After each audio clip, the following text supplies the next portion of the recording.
대한해협의 J-20 스텔스 전투기가 통과했다. 사실은 이게 100% 믿기 좀 어려운 부분이 있습니다. LRAAM 미티어를 그대로 복제한 건 아닙니다. 향후에는 FA-50에도 탑재 가능해서 FA-50 원거리 작전, KF-21 원거리 공격 능력 이런 걸 다 이제 추가해 줄 수 있을 것이고, 레이더 사냥, 대공망 사냥 미사일로도 확장될 가능성이 있습니다. 기본적으로 인도의 MRFA 사업에 KF-21이 탈락했다는 게, 문제는 MRFA 사업에 KF-21이 들어간 적이 없어요. 중국 전투기 J-20이 대만 해협을 탐지되지 않고 통과했다는 게 사실인가요? 사우스 차이나 모닝 포스트가 대한해협의 J-20 스텔스 전투기가 통과했다, 이런 이야기를 했는데, 사실은 이게 100% 믿기 좀 어려운 부분이 있습니다. 일단 대한해협 같은 경우에는 카디즈, 제디즈가 합치는 구역, 쉽게 말하면 한국 공군의 반감시구역과 일본 항공자에 대해 감시구역이 서로 중첩되는 구역입니다. 여기에서 이제 J-20이 들어가는 게 일단 물리적으로 좀 어려운 게 뭐냐면, J-20의 항속거리가 짧아가지고 보조 연료 탱크를 달거나 공중급유기를 대동해서 들어가야지만 대한해협에 들어갈 수 있어요. 그런데 여기서 이제 그 대한의 그 공중급유기를 달고 다니거나 아니면 보조 연료 탱크를 비행기에 붙이면 스텔스 성능이 떨어지고 발각되기 때문에 발각되었을 것이고, 이 때문에 이게 단순히 이제 J-20이 투입됐다 이렇게 보기는 어렵습니다. 그리고 여기에 대해서 이쪽의 그 언론 플레이, 중국의 군사과학 기술력이 강하다, 이런 압박을 위해서 언론 플레이 한 것으로 보이고, 또 이제 기사에서는 사드 레이더가 탐지하지 못했다 이런 식으로 이제 표현하는데, 이게 말이 안 되는 게, 사드 레이더는 성주에 배치되어 있어가지고 북한의 탄도미사일을 탐지하기 위해서 배치된 겁니다. 그래서 북한 방향으로 레이더가 전개되어 있고, 레이더가 360도 탐지가 되고 이런 게 아니에요. 그렇기 때문에 남쪽 방향에서 사드 레이더가 그 스텔스 전투기를 탐지하는 역할을 맡고 있지 않고, 그런 걸 생각하면 사실 너무 오버해서 이제 중국의 능력을 이야기하는 것이 아닌가 이렇게 생각을 하지만, 앞으로가 어떻게 될지가 문제입니다. 제가 앞서 말했듯이 J-20이 대한해협에 오려면 오조 연료 탱크를 달거나 혹은 공중급유기가 있어야 된다 이렇게 말씀을 드려야 되는데, 제가 올해 초에 지금 공개된 J-36이라는 6세대 전투기가 나와 있습니다. 요 같은 경우에는 J-20보다 항속거리가 길기 때문에 단독으로 대한해협 돌파가 가능하고, 스텔스 성능도 높아서 지금 현재 수준으로는 대한민국이 이 침투를 막아내기가 쉽지 않습니다. 그래서 추가적인 카운터 스텔스 장비, 여러 가지 기술들이 개발되고 있는데, 국방과학연구소에서 연구되고 있는 여러 가지 기술 중에 몇 가지만 소개해 드리자면, 광자 포톤의 원리를 이용한 광자 레이더, 그 다음에 양자의 얽힘 현상을 이용한 양자 레이더, 그 다음에 멀티스태틱, 바이스태틱, 그러니까 통신기와 수신기와 분리된 레이더, 그리고 고주파 레이더, 저주파 레이더 등 아주 10여 종 이상의 다양한 스텔스기를 잡기 위한 기술들이 연구되고 있는데, 다만 이 기술들은 현재 좀 실험실 수준이라 해야 될까요? 이것 중에서 어느 게 정답인지 사실 우리로서는 잘 알기 어려워서 한 번에 많은 투자를 하기 어려웠습니다. 그런데 이번 기회에 들어가지고 여러 가지 연구를 하고, 특히 레이더랑 알고리즘, 그러니까 AI를 사용해서 머신러닝으로 자본 속에 숨어있는 스텔스기를 잡아낸 연구, 이런 것들에 대해서는 투자가 좀 필요할 것으로 보입니다. KF-21의 스텔스 탐지 및 대응 능력과 성능 강화 계획을 조기 추진하는 계기가 된다고 보시나요? 일단 KF-21의 경우에는 아주 좋은 스텔스 탐지 장비인데, 이게 물론 F-35보다 좋다거나 세계 최고의 성능을 가진 전투기라네 이렇게 하는 국뽕은 아니고, 왜 그런지에 대한 설명을 드리자면 다음과 같습니다. 스텔스기는 스텔스 기능을 유지하려면 적이 어디 있는지 알아야 됩니다. 왜냐면 일반적인 비행기는 공같이 생긴 거라면, 스텔스 전투기는 이렇게 얇게 펴바른 종이 같은 겁니다. 적의 레이더가 정면에 있으면 이 얇은 부분만 노출해가지고 적한테 들키지 않고 이 각도를 갖고가면서 내한테 내가 잘 보이는 부분을 어떻게든 숨기는, 이 기능이 굉장히 중요해서, 결국에는 스텔스 탐지 레이더가 아무리 성능이 좋아도 스텔스기가 얘 저밖에 레이더가 있구나 아는 순간 탐지될 확률이 굉장히 떨어집니다. 대응책을 만들기 때문에. 이 관점에서 4.5세대 전투기인 KF-21 전투기는 상당한 세미 스텔스로서 스텔스기의 레이더로도 이제 좀 멀리서 탐지가 되는 것도 있고, 그렇기 때문에 탐지할 수 있는 가능성이 있을 뿐만 아니라 국산 하드웨어와 소프트웨어를 가지고 있는 점이 굉장히 중요합니다. 왜 중요한가? 제가 앞서 말씀드린 대로 이제 앞으로 미래의 레이더는 그냥 레이더가 이제 소프트웨어를 검출해서 뭐 몇 데시벨 이상이면 어떤 비행기고, 전파수, 주파수가 이러면 어떤 탱크고 이렇게 하는 게 아니라 AI를 사용한 전파 분석과 알고리즘을 사용해가지고 하기 때문에, 이런 국내에서 개발한 AI 기술이 들어간 레이더로 이제 KF-21 탐지 능력이 향상되고 스텔스 능력이 발전될 것입니다. 그리고 미국산 전투기랑 우리나라가 만든 신형 레이더랑 연결하기가 쉽지 않아요. 제가 앞서 말한 광자 레이더, 양자 레이더 이게 실용화돼도 하더라도 결국에는 KF-21과 통합돼서 이렇게 쓰일 것이고, KF-21의 기수에 보면 주황색으로 한 혹 같은 게 있어요. 누가 보면 피지라고 하는데 피지는 좀 너무한 표현 같고요. 이것은 IRST, 그러니까 적외선 추적 시스템입니다. 그 배기열이라든가 복사열을 탐지해가지고 스텔스를 탐지할 수 있는 장비인데, 요거의 단점이 하나 있어요. 이게 스텔스기도 비교적 잘 탐지할 수 있는 반면에 적과 거리를 알기가 어려워요. 그러면 거리를 알기 위해서는 레이더랑 같이 연동해서 쓰는데, 이런 레이더와 IRST를 연동으로 해서 또 스텔스 탐지 능력이 높아질 수 있습니다. 그래서 KF-21EX가 조기에 개발되고 하려면 지금 제가 말한 기능 중에서 추가로 DAS라는 장비도 추가되는데, DAS라는 장비는 F-35에도 있어요. 이게 뭐냐면 일종의 전투기 조종사한테 VR을 주는 겁니다. 조종사의 화면이 마치 자기가 공중에 뜨고 있는 것처럼 360도 다 보여줘요. 이렇게 되는 거는 자동차의 어라운드 뷰 같은 기능인데, 기체의 각각 부분에 고성능 카메라를 담아서 전방향으로 탐지가 되는 이 설비가 갖추는데, KF-21에도 이 설비가 갖춰질 것이고, 전력화가 되면 지금까지 말씀드린 내용과 장비들이 시너지 효과를 일으켜서 적의 스텔스 전투기에 대한 대응 능력을 갖출 수 있을 것으로 보입니다. 한국판 미티어 미사일 LRAAM 장거리 미사일 개발 내용을 소개해 주신다면요? 한국판 미티어 미사일은 장거리 공대공 미사일이라는 사업, 그러니까 LRAAM이라는 이름으로 LIG 넥슨이 지금 국방과학연구소의 용역을 받아가지고 연구하고 있던 게 최근 공개됐고, 요것의 특징을 한마디로 말하면 한국형 미티어입니다. 미티어 미사일의 가장 중요한 특징, 덕티드 로켓을 이어받고 크기랑 중량도 거의 비슷합니다. 이 말인 즉슨 뭐냐, 미티어 미사일과 동일하게 200km 이상의 사거리를 가지고 저기 레이더 사거리 밖에서 공격할 수 있는 초장거리 공격 무기, 이렇게 이야기할 수 있고, 미티어를 그대로 복제한 건 아닙니다. 미티어는 흔히 말하는 수동식 위상배열 PSA 레이더를 달고 있습니다. 이게 원래 일본산 레이더를 교체하려다가 지금 취소가 됐는데, 미티어 미사일 원문보다 훨씬 더 뛰어난 KA 밴드는 주파수를 의미합니다. A사 시커, A사 레이더의 시커를 가져서 원본보다 적 탐지 능력, 그 다음에 스텔스기 탐지 능력이 훨씬 더 뛰어나다. 그래서 PL-15E 같은 경우에는 한국의 지금 만들고 있는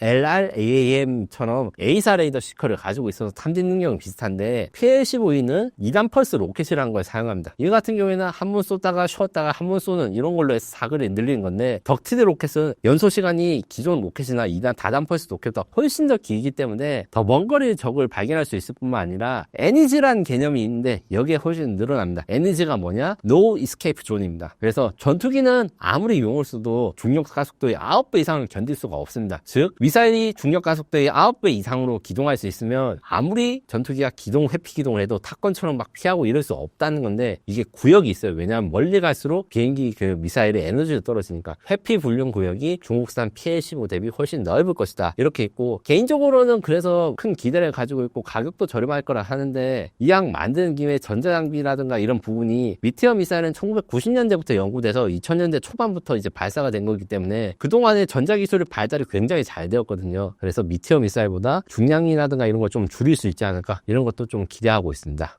미티어 미사일의 국산화가 의미하는 바는 무엇인가요?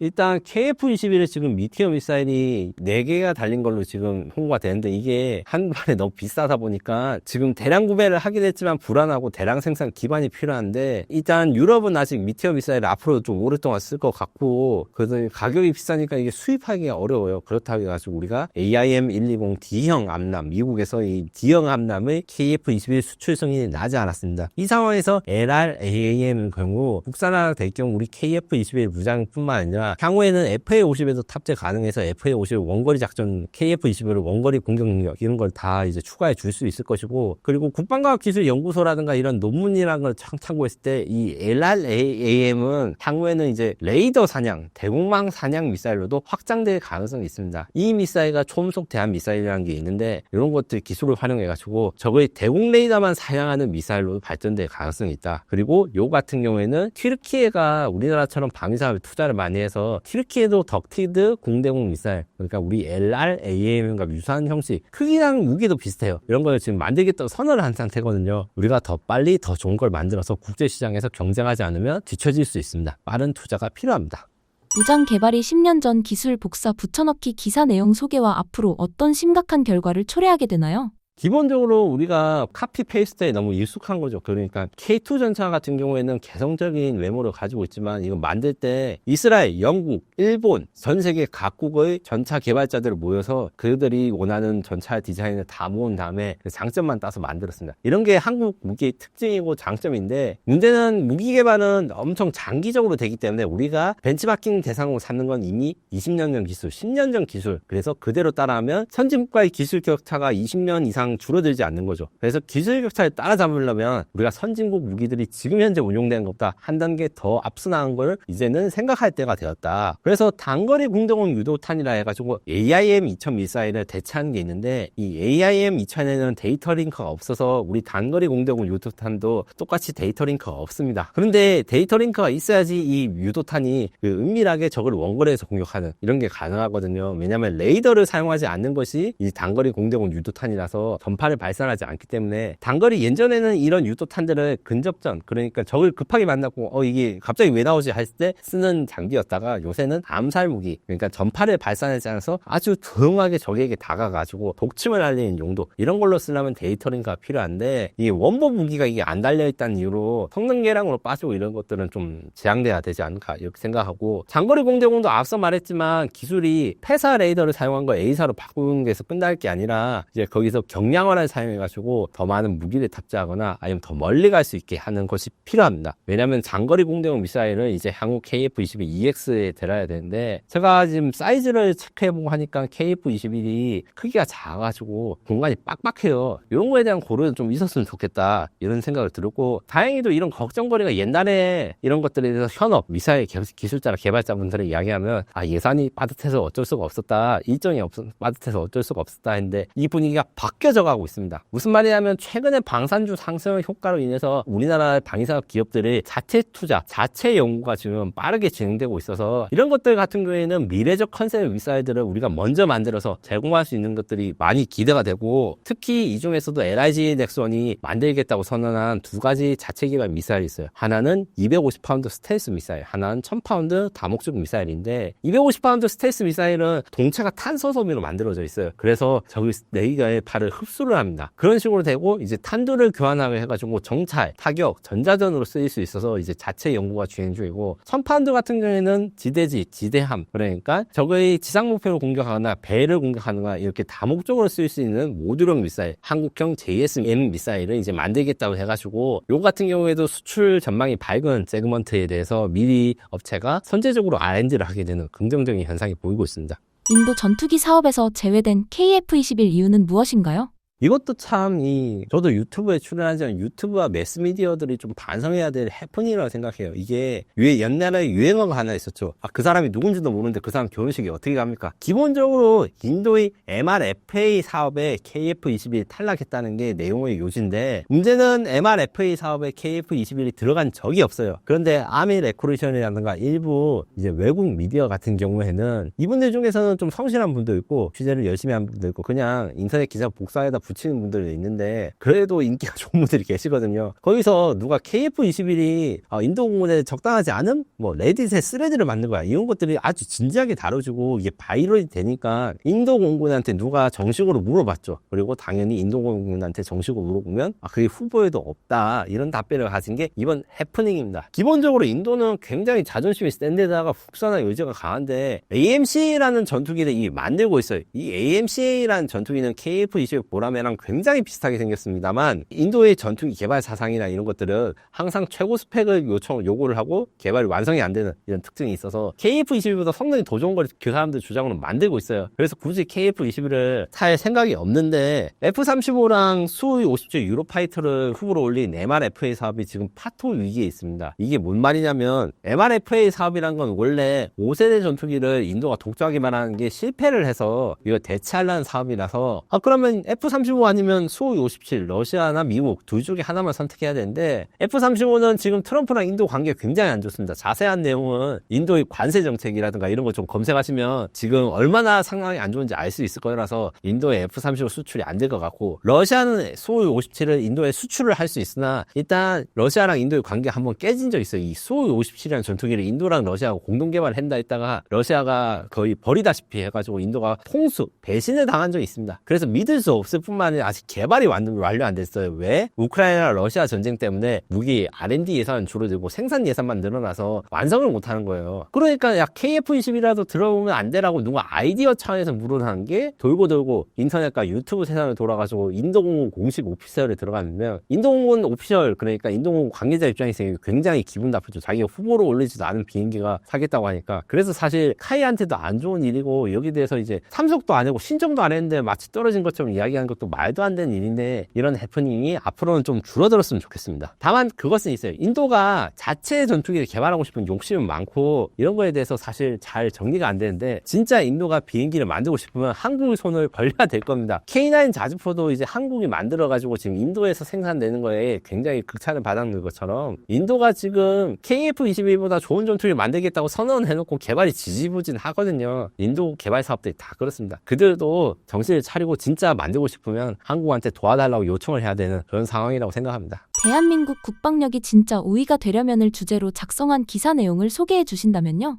기본적으로 대한민국을 저는 이제 솔직히 말해 제 입으로 국뽕 유튜버라고 합니다. 왜냐하면 저는 대한민국이 자랑스럽고 원래 제 직업과 기분 자체가 K방산의 우수한 무기들 그다음에 대한민국 방위사업들을 해외에 알리고 우리나라가 이렇게 대단한 나라다 이렇게 소개시켜주고 싶은 욕구가 강했거든요. 하지만 이거를 하려면 정확하게 사실을 담아서 자랑을 해야 되는 것이 없는 것을 지어내봤자 우리의 상대방들이 다 알아내고 망신만 당합니다. 그래서 국방력 세계 5위 허실이라고 쓴 건 다른 건 아닙니다. 이게 글로벌 파이어 파워라는 기준으로 항상 기준을 잡는데 이게 공신력 있는 업체가 아니고 그런 홈페이지예요.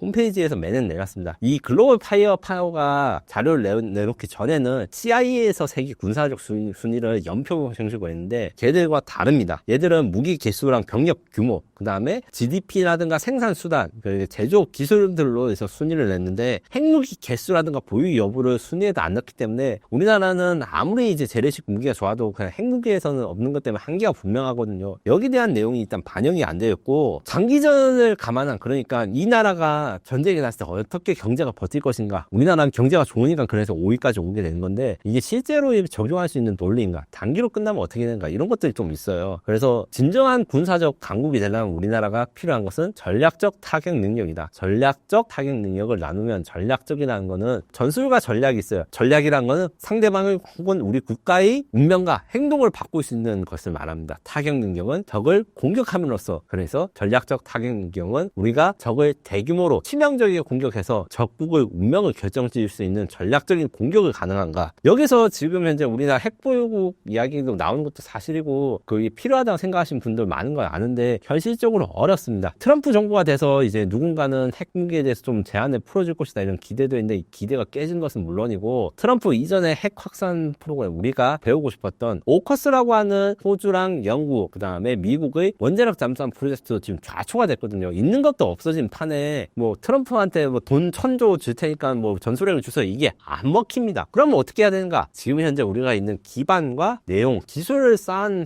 시점에서 최대한 적국한테 큰 타격을 주는 방법을 연구해야 되고 이것을 실행시킬 수 있어야지 진짜 세계 5위 군사력이 될 것입니다. 우크라이나 전쟁과 이스라엘 전쟁 그러니까 우크라이나랑 러시아, 이스라엘과 이란과의 전쟁에서 이 차이점이 극명하게 늘어났는데 러시아가 전쟁을 3년 이상 그러니까 한국 전쟁보다 더 길게 한 거는 쉽게 말해서 공군력이 형편없어서입니다. 전쟁 초반에 러시아군의 공군은 전혀 거의 활동을 안 했고 그리고 그 결과 기갑부대들이 막 며칠 동안 멈춰 있거나 아니면 제공권이 활약이 안 돼서 포병 화력의 전차들이 녹거나 해서 장기전으로 됐습니다. 그리고 단기전에 대해서 이제 러시아는 공군력이 부족하니까 그 미사일로 대체를 하는데 미사일이 빠르게 고갈되어서 뭐 제대로 된 타격이 안 됐고 드론을 쓰긴 하지만 드론도 화력이 제한됩니다. 일반 폭탄이나 미사일보다 위력이 훨씬 떨어집니다. 대신에 정밀한 거고 그 다음 반대로 이스라엘 같은 경우에는 이란과 이스라엘 그 12일간의 전쟁에서 이란의 방공망을 거의 완벽하게 무력화시켰습니다. 이것은 공군력의 차이이고 200여 대의 전투기를 띄워가지고 매일 공격을 해서 더 이상 공격할 목표가 남아있지 않은 정도로 했기 때문에 만약에 이스라엘이 지상군을 투입했으면 러시아 우크라이나 전쟁의 관계나 단기전과 전혀 다르게 될 것입니다. 그래서 전략적으로 적을 얼마나 잘 타격할 수 있는가 이것이 전쟁에서 장기전과 단기전에서 결정짓고 우리나라 우리나라 입장에서는 장기전이 반드시 장기전이 되면 안 되고 단기전으로 끝내야 되기 때문에 이 타격력을 높여야 됩니다. 그래서 제가 기사에 쓴 것은 이제 타격력을 높이기 위해서 우리의 자랑 뭐 현무 미사일 이런 것도 좋은데 저가 대량 공격이 가능한 새로운 무기체계 뭐 드론이라든가 아니면 신형 로켓 이런 것들을 개발을 해야 된다. 그래서 대량 응징 보복 중심. 그래서 지금 현재 정부도 국방 정책이나 이런 것을 한국형 대량 응징 보복 전략이 가능한가 이런 것들을 연구하고 있는데 제 개인적으로는 그래서 공격 드론 같은 걸 2만 대에서 3만 대 정도 투자하고 이제 미사일 전력 확충해서 재래식으로는 세계 최고의 화력을 가져야지 그나마 핵무기를 당장 구할 수 없는 대한민국에 큰 도움이 될 것이라 생각합니다.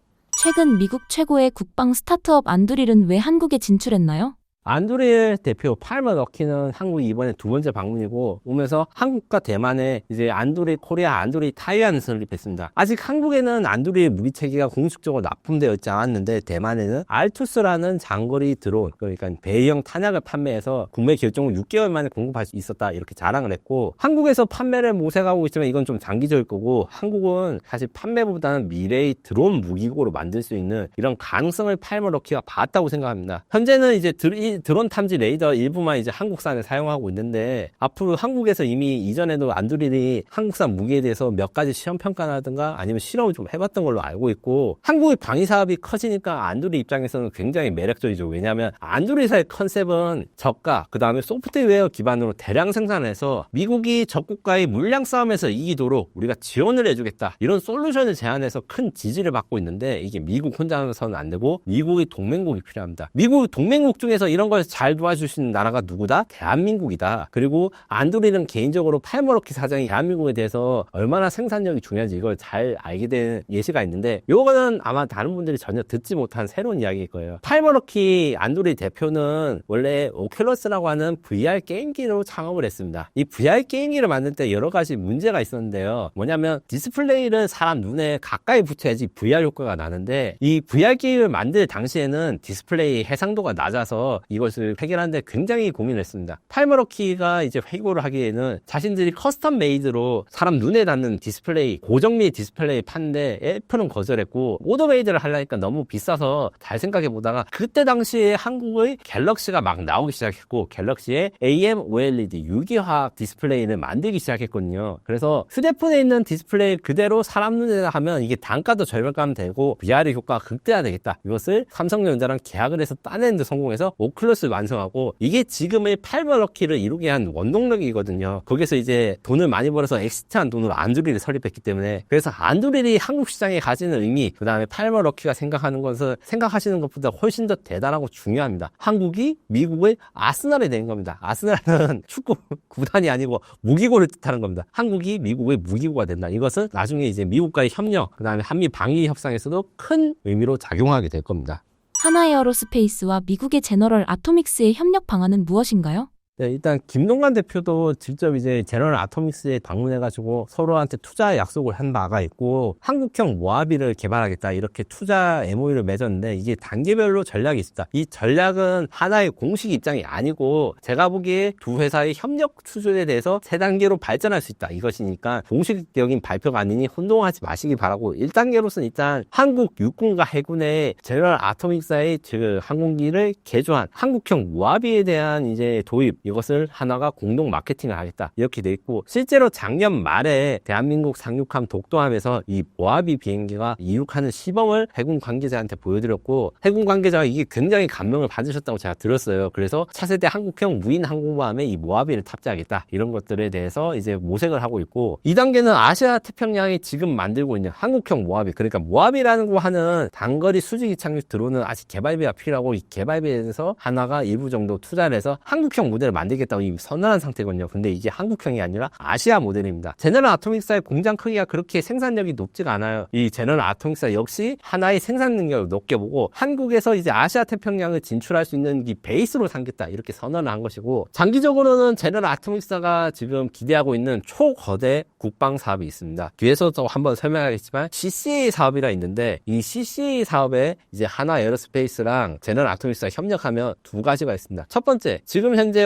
5,500파운드 국산 엔진 요것들을 이제 장기적으로는 미국의 CCA 사업에 진출할 수 있다. 두 번째, CCA 사업의 한국이 생산 기지가 되는 게 하나가 제너럴 아토믹스의 생산 기지가 되겠다. 이렇게 이야기할 수 있습니다. 그리고 안드릴 이야기 다시 돌아가자면 안드릴은 그래서 한국에 방문한 게 코리아 아스널을 만들겠다는데 저는 여기서 굉장히 중요한 뉴스인데 사람들이 별 생각 없이 넘어가시는 거 보고 놀랐어요. 대한항공과 안드릴이 MOU를 맺고 자체 드론 생산, 그 다음에 안드릴 모델을 한국형으로 바꿔서 생산하겠다. 이 내용을 했는데 저는 굉장히 이게 중요하다 생각합니다. 무슨 말이냐면 대한항공은 국방과학연구소랑 로어스라고 하는 무인 편대기를 만들었어요. 이 무인 편대기는 지금 미국에서 대량으로 구매를 원하는 CCA 무인 전투기랑 크기랑 성능이 거의 비슷합니다. 이 말인 즉슨 뭐냐? 안드릴이 만드는 CCA를 대한항공이 생산 기지로 될 수 있다. 요거에 될 수 있는데 이게 되면 진짜 지금까지 미국에 방산 지출했던 그 어떤 사업보다 큰 규모의 사업이 될 것이고 여기에 대항해서 지금 하나 에어로스페이스 그 다음에 대한항공이 서로 대리전을 벌이고 있는 관계라고 생각하시면 됩니다.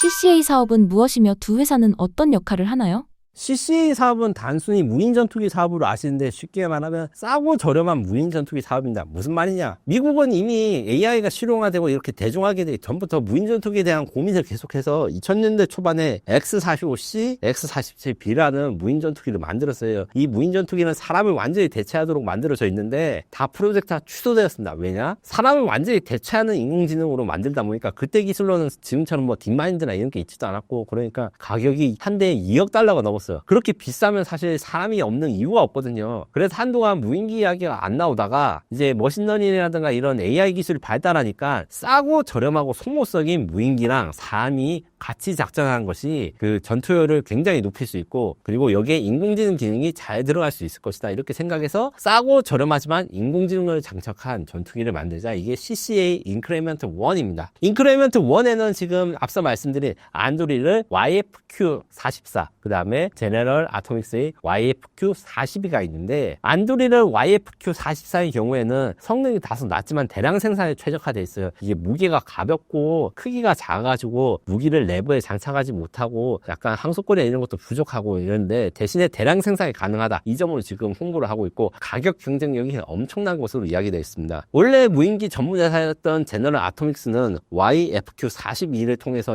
제안하는 건 요거는 조금 더 성능이 좋고 좀 고가입니다. 더 큰 무기, 더 큰 크기를 가져서 무기를 내부에 장착할 수 있고 스텔스 성능도 어느 정도 갖췄지만 안드릴사 대비 가격이 비싼 단점을 가지고 있어서 지금 미국은 이 두 개의 기종에 대해서 저울질을 하고 있는데 두 개 중 누가 되든 제가 보기에는 이제 승자가 이제 한국에서의 사업권 그 다음에 한국과의 공동 생산을 추진할 가능성이 높다. 왜냐? CCA 사업의 전제 자체가 이 비행기를 굉장히 싸게 만들 수 있다는 전제하에서 이루어지고 있고 미국의 동맹국 중에서 이 전투기를 싸게 만들 수 있는 데 도와줄 나라 딱 두 군데밖에 없습니다. 대만과 한국. 그리고 대만이 이제 중공업이 좀 부족한데 한국 같은 경우에는 방위 사업에서 하나 에어로스페이스, 카이, 대한항공 등 설비들이 있지 않습니까? 요것들에 대해서 활용하게 되면 우리가 미국에 진출하는 수단이 될 수 있다. 이렇게 말씀드릴 수 있습니다.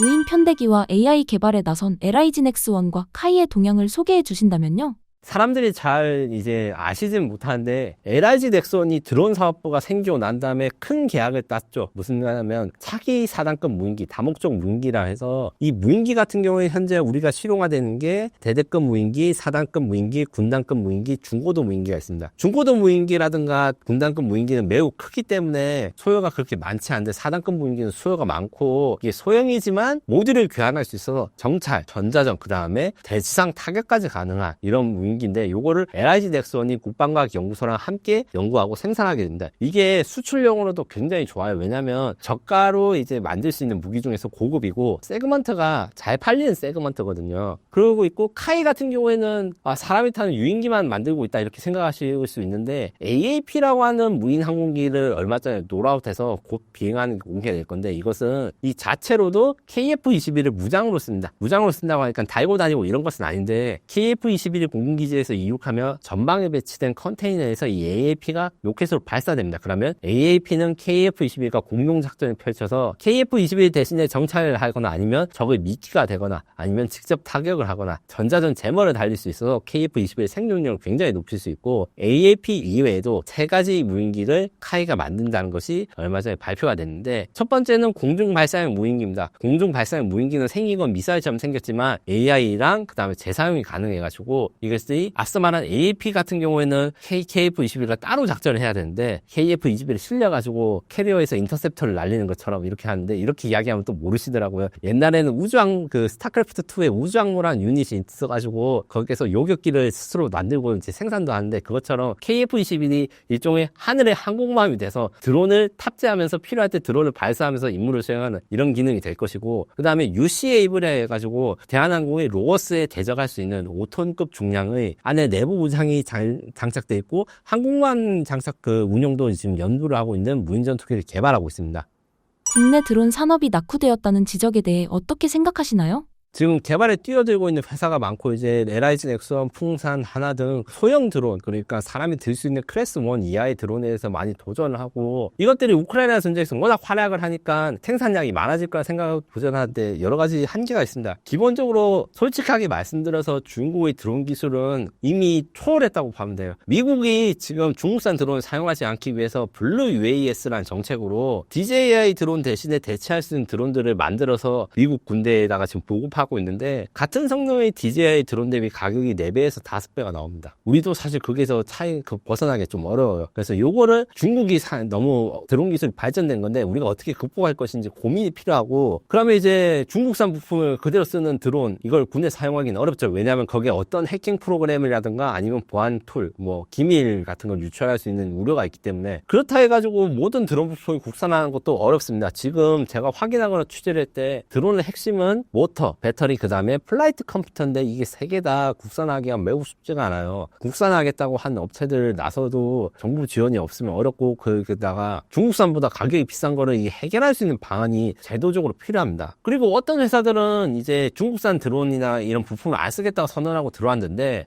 이스라엘제 배터리를 사왔는데 이스라엘 공장에 들어가보니까 중국산 배터리 판가리 하고 있다거나 이런 경우가 굉장히 많아요. 왜냐하면 중국의 드론 산업이 너무 발달해 있기 때문에 이것을 잘 해결할 수 있는 방법 이미 중국산 드론이라든가 모터를 국내에서 사용하고 있는 게 몇 종류 있는데 이거를 어떻게 하면 공급망을 안정되게 하고 우리 보안을 유지할 수 있는지 여기에 연구할 수 있는 방법이 필요하고 그리고 대기업과 중소기업이 상생을 해야 되는데 중소기업만 이제 칭찬하기도 어렵고 대기업만 칭찬하기 어려운 상황이에요. 무슨 말이냐 원래 소규모 드론은 중소기업 품목으로 지정이 되니까 이것들 비위가 많아지고 성능이 떨어지는 문제가 있었습니다. 중국산 드론이랑 똑같이 생겼는데 아니라고 우기던 업체도 있었고 부품들을 사용할 때 제대로 신고를 안 하고 있었고 이거는 업체들이 영세해서 그런데 그렇다 해서 대기업들이만 잘하고 있냐 대기업들 제가 이름은 이야기를 할 수 없지만 자신들의 이니셔티브를 이용해서 중소기업들한테 부당한 압력을 행사하거나 아니면 억지로 팀에 끼우는 것들이 있어요. 가령 자폭 드론에 쓰이는 포탄이나 폭탄 같은 경우에는 폭탄이나 폭탄 이거 만들기 굉장히 어렵습니다. 우크라이나 전쟁에서야 그냥 현장에 있는 RPG 로켓 탄약이라든가 아니면 수류탄을 그냥 드론에 붙여서 쓰면 되는데 한국의 명백히 폭발물에 대한 규제도 있고 시험 시설도 필요하고 엄청 복잡하거든요. 그래서 중소기업이 자폭 드론을 만드는 것은 불가능합니다. 근데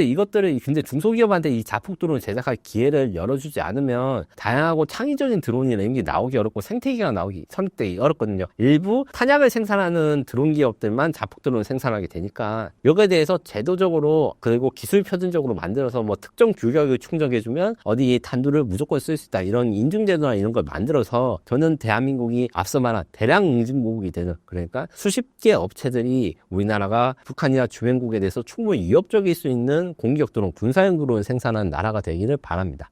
신사임당 구독자분들께 한 말씀 해주신다면요? 지금 앞서서 제가 여러 가지 비판도 하고 걱정도 했는데 지금 굉장히 중요한 때이고 그리고 우리가 선택을 해야 됩니다. 항상 좋은 것만 있을 수는 없고 선택의 결과에 따라 됩니다. 제가 앞서 드론 업체들에 대한 중국산 부품 사용 같은 것도 그런 맥락인데 결국엔 우리가 국산화 그 다음에 우리나라의 생존을 위해서 특별한 핵심 기술을 보유하고 있다. 이런 것들이 방위사업의 생존에 극히 중요하고 다른 부분에서도 산업 분야에서 이런 전략적인 사고를 기존해서 우리 정부라든가 결정권자분들이 잘 결정을 하셨으면 좋겠습니다.